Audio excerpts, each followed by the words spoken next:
Now we have two important thought leaders that you have met earlier in the day during the opening plenary. We have an opportunity now to dive deeper with them into the role of artificial intelligence. How does it affect how we learn and what we learn? And more importantly, how we as humans communicate using technology. To answer these fascinating questions, please join me in welcoming Max Tegmark, co-founder of the Future of Life Institute, and Nicholas Christakis, professor of social and natural science at Yale University and co-director of the Yale Institute for Social Networks. Okay, very excited for this conversation. I want to start with you, Max. Earlier in the day, you spoke about how humans can, should, and take the lead in controlling technology. So how do you think we can do that, and more specifically in the field of education? So first let me say how I think we should not do it.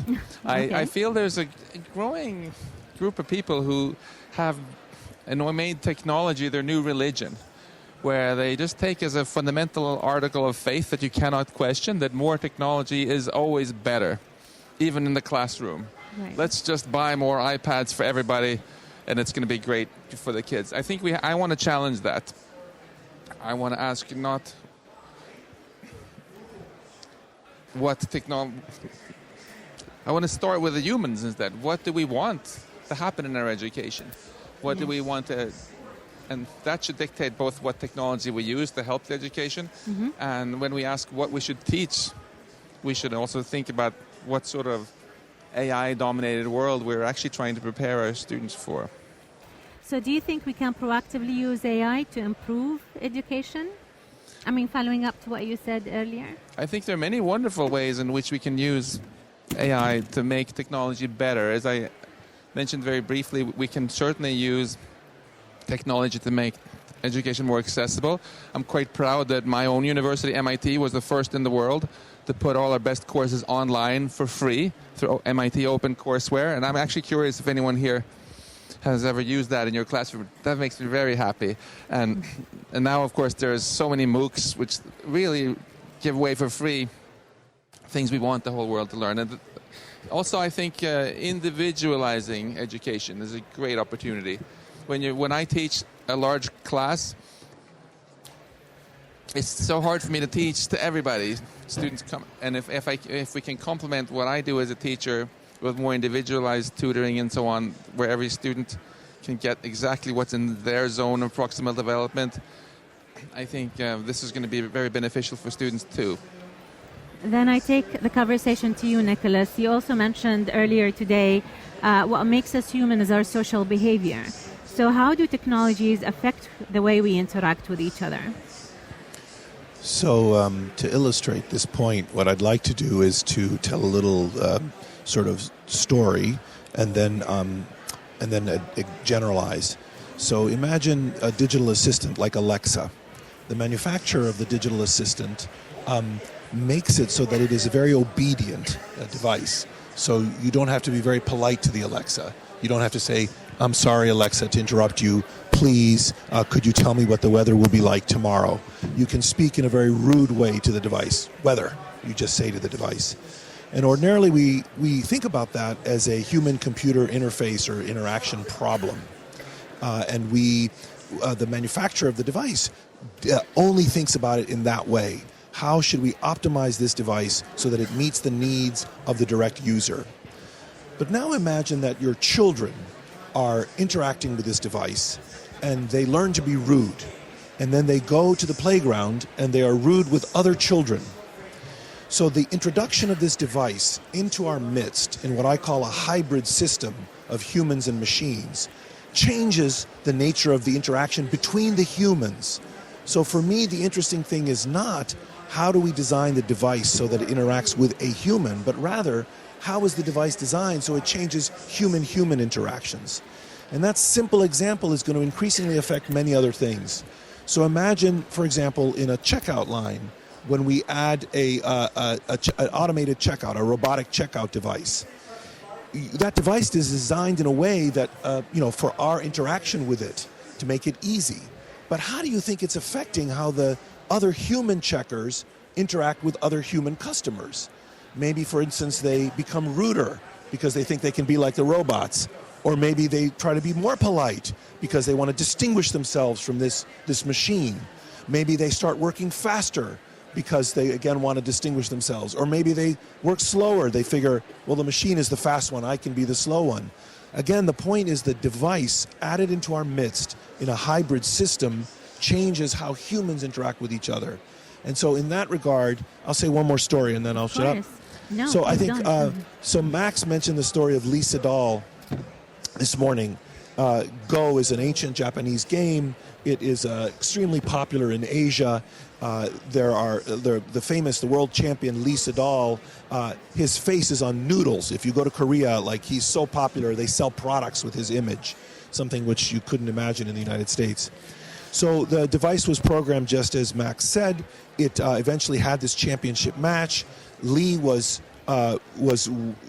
totally overconfident in a way that I knew was going to be a bad idea. He loses the first match. It's going to be best 3 out of 5.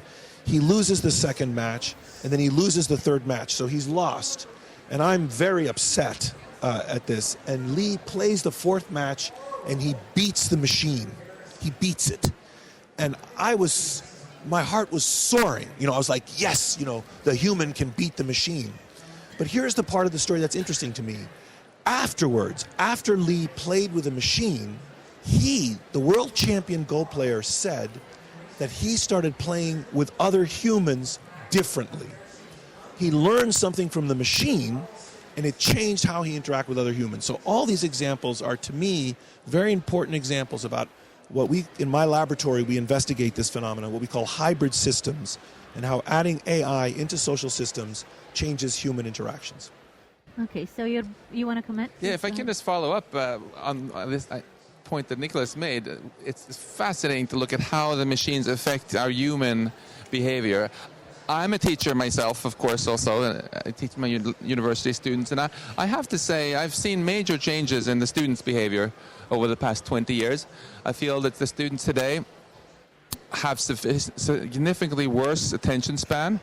I think it's partly because it's just there's so much cool stuff happening per minute if you're watching YouTube or playing a game that we humans just really can't compete. And I think there are some projects in science which just require the extended focus that some of these students no longer have. I would like to really explore how we can bring that important social skill back. Yeah. Can I elaborate on that? Of course. So just to pick up on what Max said, a lot of the work that computer scientists and cognitive scientists are doing with artificial intelligence is focused on building super smart AI to replace human cognition. How do we build machines that emulate humans? How do we build machines that can be, let's say, even better than humans? But that's not what I'm interested in. I'm not interested in the development of super smart AI to replace human cognition. I'm interested in the development of dumb AI to supplement human interaction. And because it's a hybrid system of dumb machines, tolerably dumb, with smart people, the machines can afford to be dumb. So the challenge in my lab is much simpler. I don't have to invent a machine that's endowed with a lot of these phenomenal capacities. I just have to invent a machine that simplifies the interaction between otherwise intelligent people. It's like a catalyst in chemistry. So you add a catalyst to make it easier to achieve a chemical reaction. And that's how I think of AI, a kind of social catalysis that can take place with artificial intelligence in hybrid systems of humans and machines. Then I'll take the opportunity to allow for interaction coming from the audience as well. So maybe we'll take 1 or 2 questions from the audience around what we've just tackled. Mike is coming.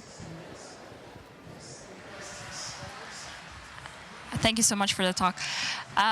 When my son asked me a question and I was in the middle of doing something with my phone or something, he's like, "It's okay, Mom.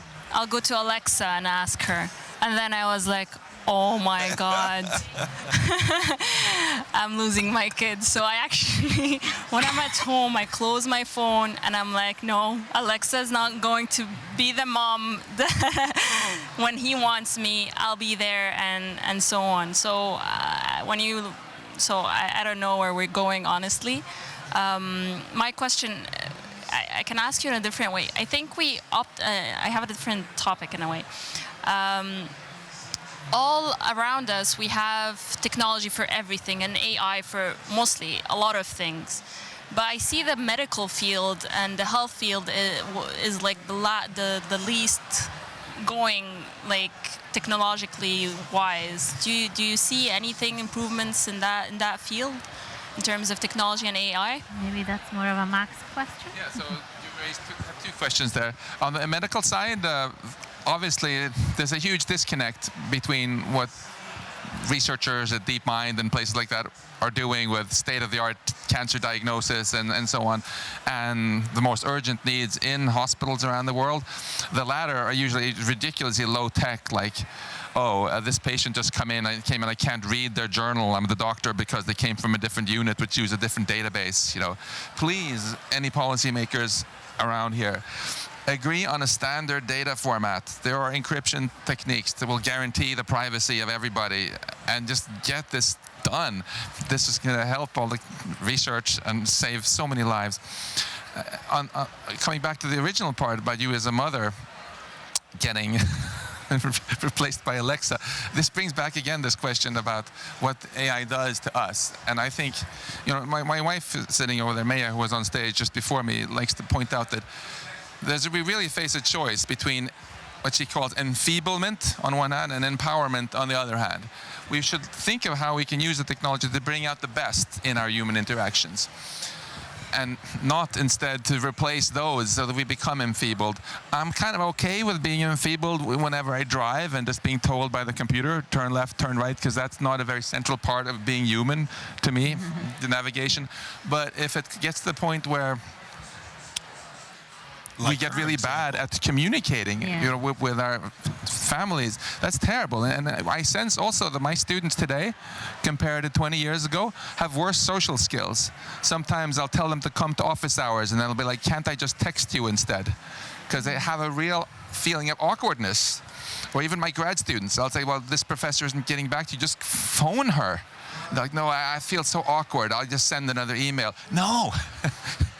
So that kind of enfeeblement, I'm interested in how we can push back on it. I'll just add one thing to what Max said, and he also said it earlier today in his talk this morning in response to your question.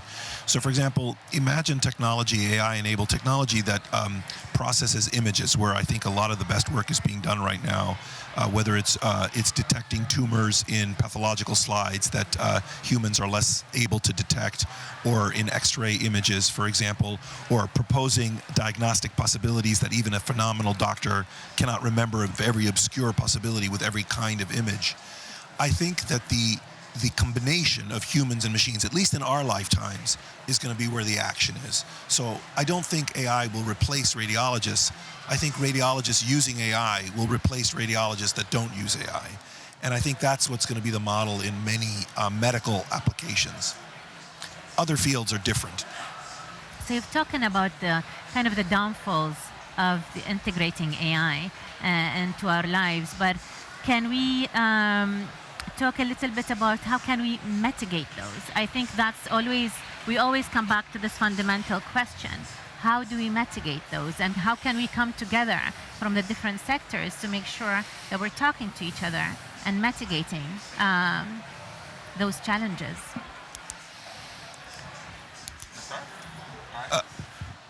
I'll say a quick thing, and I'll let you go, because Max talked about that this morning too. I'll just say a quick thing.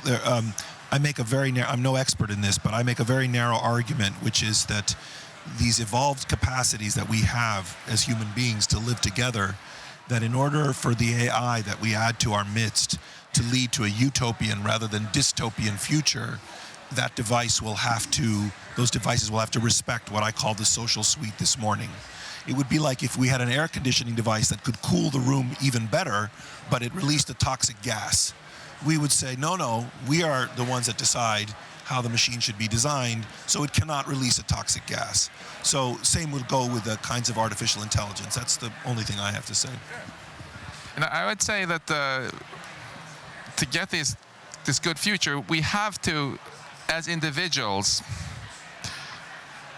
and even regardless of whether we think of ourselves as technology people or not, figure out how is artificial intelligence going to affect what we do in our own profession, for example, so that we can become not the radiologist who gets replaced by AI, but rather the doctor who maybe is good enough at using automated diagnosis to discuss the treatment plan with the patient and become more efficient. This goes for whatever sector you're in. Be one of the first who understands what AI can do for you, not one of the last, and therefore gets out-competed by your colleagues.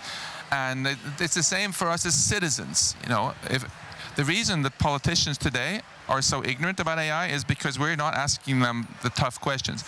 I watched every single debate between Trump and Clinton before the previous US election. Do you know how many times artificial intelligence was even mentioned that I saw? 0, even when they talked about jobs. Why was that? Because nobody asked them about it. We want it to be so embarrassing for politicians to stand there going, oh, when they're asked, that they study up on it and learn about it. And that's how that's the only way we're gonna get political leaders to make the good decisions that we need.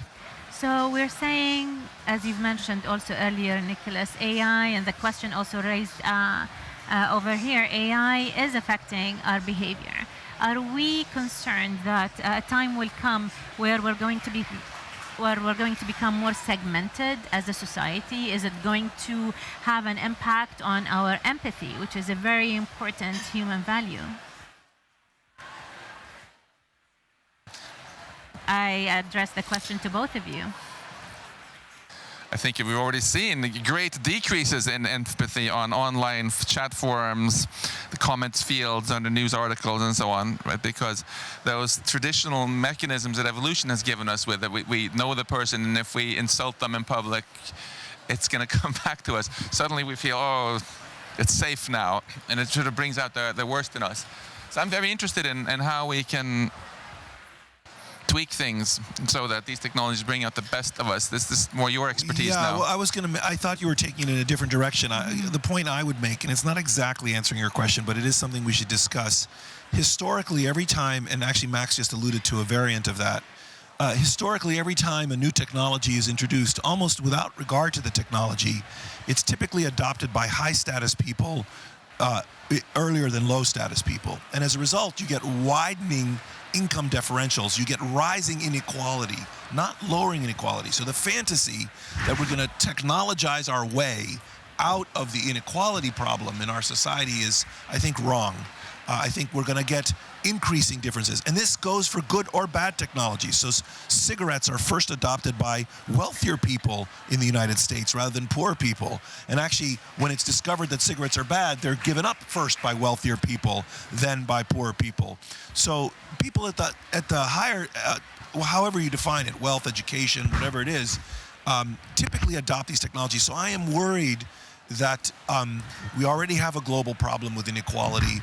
I am very worried about widening differentials that AI will exacerbate. And this touches on the point a little bit that Amina was just making, which is that usually what we think of about technologies, and Max was making, what we want is democratic control. You can't stop the technology. There's no way to stop people making CRISPR babies. It's going to happen. It's already happened. You can't stop artificial intelligence. You can't stop killer robots. We will have those in our lifetime. We will have killer robots, you know, that are automated. We already have automatic sentries. And in fact, the sentries are so good that they can tell the difference between friend or foe and fire much better than a human sniper miles away and kill the human being, that they can, using AI, say, oh, this person should be killed and this person should not. But we don't allow that because we still feel like that's wrong. You know, we need a human to somehow make the final decision and approve. Validate. Yeah, so the technology already exists. So what we need to think about is what procedures, and this is what Max was talking about, what processes of democratic control can we implement to regulate and control the technology. And I think that's the only conversation we can be having. There's no way to stop it. Yeah. So go ahead, and then I'm going to ask the audience a few questions. Great. So first of all, in terms of this, I think this claim that we already have AI that can make better military decisions than humans, I would push back on. I think there's a lot of marketing hype there. Just a century. And I want to remind us that we're here by the Persian Gulf, very close to here. Does someone remember when Captain Rogers aboard a U.S. ship shot down this Iranian jumbo jet, killing about 300 people? That was an automated system that said, oh, this is an enemy plane. And Captain Rogers just gave the go-ahead, and 300 Iranians died. Horrible tragedy. And today, still, most AI researchers feel this is not something we really should be doing, letting machines decide who lives, who dies. It's a human. That takes us back, Max, to the controllables that you were talking about earlier, and I think supports. Yeah, just to be clear, I was not endorsing that. Just to be very clear, I do not agree that the machines should be making these decisions, first. And second, I was only speaking about the sentry robots, which can see farther and detect. Okay, now I want to agree with you. I want to agree on the income inequality issue. I think we are completely kidding ourselves if we think technology will automatically reduce inequality. Both for the reason you gave, and also for a second reason. When we replace human workers by machines, money that used to get paid to human workers as salaries now get paid instead as dividends and so on to the shareholders that own the machines, the capital. You can see this, the percentage of GDP going to capital has been going up a lot. So the rich get richer and the poor get poorer. What do you do about this? I think countries like Qatar and Norway are wonderful test labs to look at this. Countries where you already get a lot of money coming in as revenue to the government from oil, where they have, it's a sort of a model for what's going to happen everywhere in the future, where technology provides so much wealth. You can ask now, what do you want to do with this money? Yeah. Do you want to use it to make everybody better off by providing services like great education, providing health care and other things? Or do you want to give all the money to Warren Buffett and Bill Gates and Jeff Bezos and so on? And I think this is fundamentally a choice we have. I'm originally from Sweden, where we have quite a strong tradition of trying to make sure everybody gets better off. So I'll use this opportunity to have the audience ask a few questions, if any. I have the mic already. Oh, okay. Thank you very much. My name is Louis Klein. I'm the Dean of the European School of Governance. I would like to bring back... Can you bring the mic closer, please? Thank you. I would like to bring back the discussion to the question, what does it mean to be human in the field of education? If we go back to the Swiss educator and education reformer Johann Heinrich Pestalozzi, he always said there are three aspects to education. There are three aspects. Can you hear me? Yeah, there are three aspects to education. The head, so the knowing, the hand, the doing, and thirdly, the heart, the understanding. And I see that the entire AI debate at the moment circling around the knowing and the doing. So where does the understanding, where does the heart come in? Or to push even further, aspects of spirituality to answer the question, what does it mean to be human and what needs to be taught? Who wants to go? I felt... this is very personal to me because I work at a university, MIT, that has as its slogan, mens et manus, the mind and hand. Oops, we forgot the heart part. And this is so common in today's society as well. I think where the heart comes in is precisely to have a compassionate vision for the future society we're trying to use with trying to create with all this technology. If we can use artificial intelligence to multiply the Earth's GDP by 10 or 100 or times, create this enormous wealth, and we cannot figure out a way of sharing this to make everybody better off, then shame on us. That's where I think the heart comes in. There was another question here.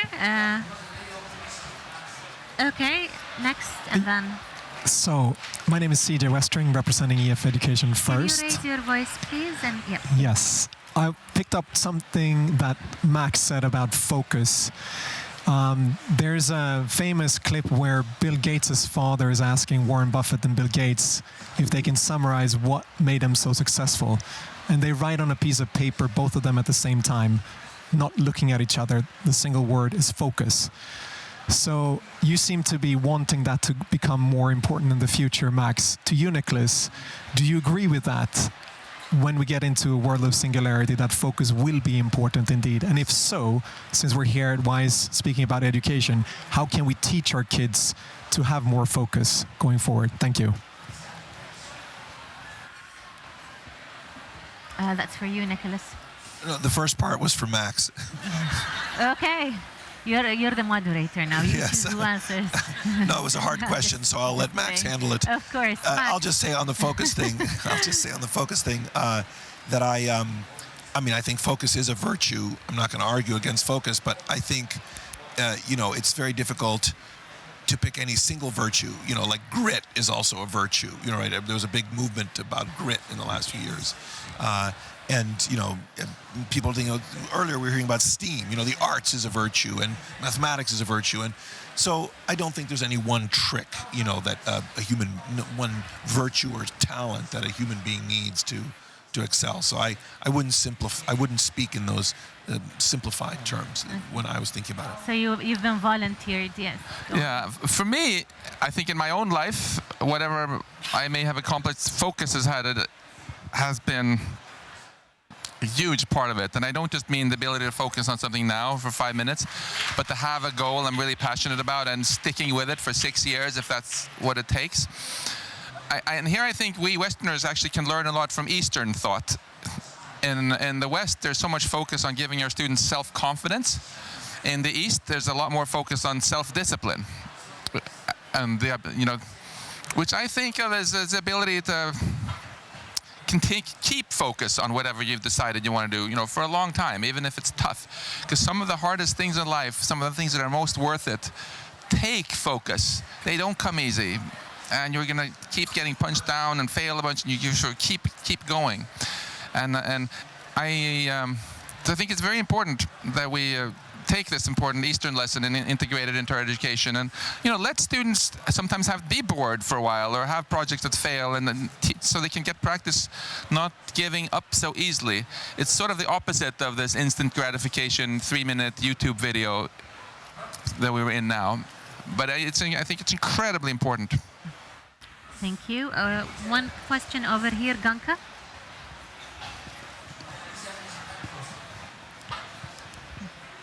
Good afternoon. Thank you very much. My name is Hamoon with Future Fit AI. I'm curious, we spoke about head, heart, and hand.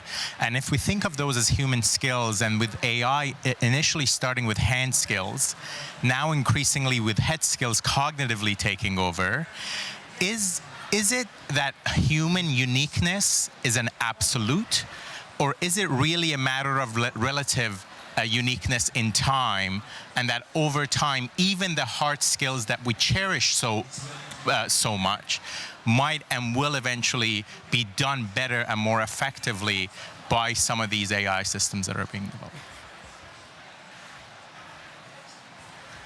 You have someone in mind specifically, or? Well, I mean, I would be interested in Max's take. I don't think in our lifetime we're going to see these types of radical improvements, even on the head thing. I mean, I think we're going to see a lot of progress on the sort of mechanistic manipulations of the world by forms of AI and robots, and I think we're going to see increasing challenges being solved, in very stylized games, particular defined topics whether it's radiological image interpretation or playing Fortnite. I think the machines are going to get very good very fast. But I don't think they're going to get general intelligence in our lifetimes. I don't know what Max thinks. And I don't think they're going to be replacing her parenting of her child, that there's going to be a human, robotic mother. And you can even think of it whether you would rather, well, anyway, that's what I'll say. Yeah. We certainly don't know whether we're going to get artificial general intelligence in our lifetime or not. Most AI researchers in a recent survey are guessing that we'll get it within a matter of decades. But we'll they've see. been But saying I that for think that, decades. huh? But they've been saying that for decades. Well, we can come back and talk about the timeline, but I wanted to make a point about the heart, which I think is really interesting, which is that some of my colleagues from AI especially have this attitude, oh, if machines are going to be so smart, well, let them figure out what's ethical and good and tell us. I think that's completely misguided, because we can't, intelligence is not the same thing as ethics. Intelligence is basically the ability to accomplish whatever goals you try to accomplish. If Hitler had been more intelligent, would that have been better for the world? I don't think so, right? He would have just been better at winning World War II. No, it is we humans who are building the AI. So we need to put into the machines exactly the goals that our hearts dictate, that we feel are good goals. And we have so far been doing a very, very bad job at this. And we make excuses like, oh, well, we can't agree all across the world what the goal should be, so let's ignore the question for now. Then we forget to put in at least kindergarten ethics into machines. Like Andreas Lubitz flew his, if you've remember his name, he was this depressed Germanwings pilot who decided to fly his jet plane into the Alps, killing 150 people. Do you know how he did it? He just told the AI to do it. He told the AI, hey, lower your altitude from 11,000 meters to 100 meters now over the Alps. The computer had, the autopilot, it had the whole map of the Alps in 3D. It had GPS, so it knew where it was. You know what the computer said? Okay. Because nobody had thought to teach that AI even the most basic kindergarten ethics. Never fly into fixed objects, ever. Self-driving cars, or cars now which just have auto braking and a forward-facing camera. We should teach them never accelerate into a human, ever, even if the driver tells you to. That would eliminate a lot of this horrible vehicle terrorism that we've had recently. So we should start right now already teaching right from wrong to our machines the same way we do to our children.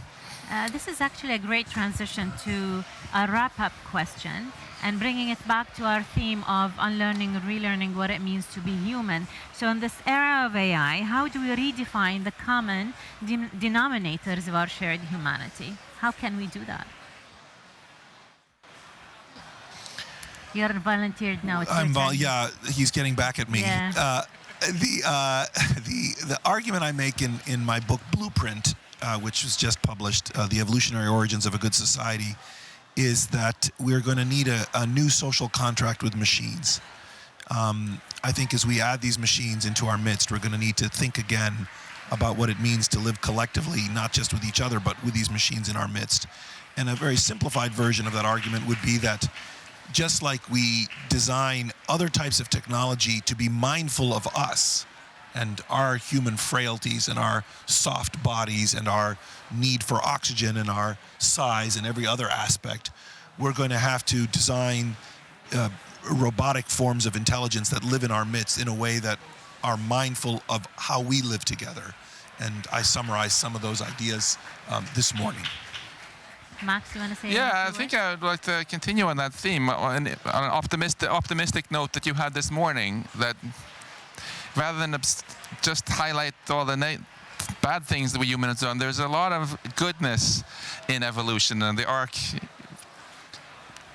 might veer towards good. I think if you look at the world we live in today, incredibly fragmented, polarized, all sorts of horrible wars happening or looming on the horizon, it's easy to think that we're all totally screwed, and that there's such if we believe political leaders around the world and very partisan newspapers, almost in any country you live in, you can get convinced that there are a lot of other countries on earth that are really horrible places. But if you talk to ordinary people, educators, scientists, artists, etc. I travel a lot. I love traveling. I have a lot of friends in the US, in China, in Europe, and I'm making some new friends in Qatar, It's very evident to me in this goodness spirit that the sort of things, the sort of values that most people on this planet actually have are really quite similar when it comes to fundamental things. We do not want crazy wars and going off and invading other people. They want to have better life for themselves. So,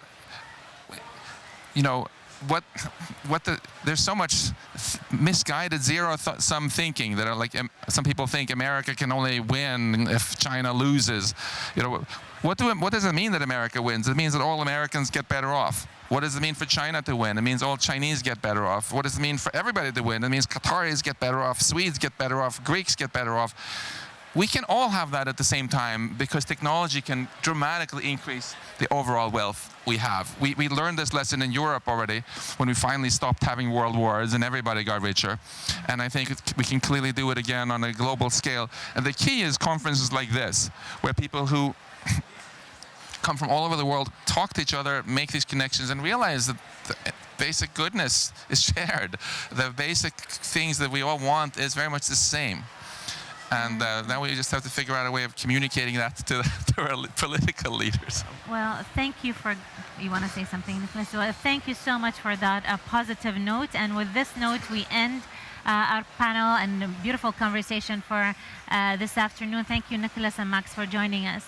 Have a good afternoon, everyone. Ευχαριστώ.